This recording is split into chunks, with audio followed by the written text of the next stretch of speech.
નાયબ મુખ્યમંત્રી હર્ષ સંઘવીના ભુજમાં રોડ શો બાદ આકરા પ્રહારો. નાયબ મુખ્યમંત્રી હર્ષ સંઘવીના ભુજમાં રોડ શો બાદ આકરા પ્રહારો. લુખ્ખા લોકો સામે પોલીસે કડક કાર્યવાહી કરીને તેમના બુલડોઝર ફેરવ્યા.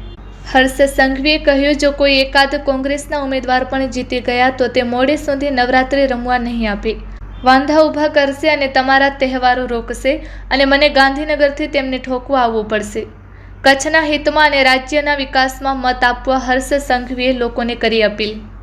આ વર્ષે નવરાત્રી કેટલા વાગ્યા સુધી રમી?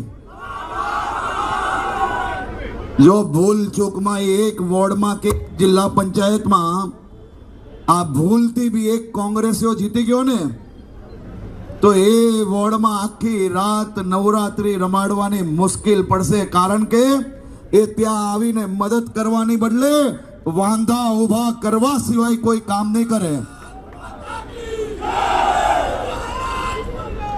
એટલે ક્યાંય બી એકાત મત બી આપણે ચૂકવાનો નથી. જો ભૂલ ચૂકમાં આ કોંગ્રેસીઓ આવ્યા અહીંયા એ તમારા તહેવાર બગાડવા આવશે, રોકવા આવશે ને મારે છે ગાંધીનગરથી અહીંયા એને ઠોકવા આવવું પડશે.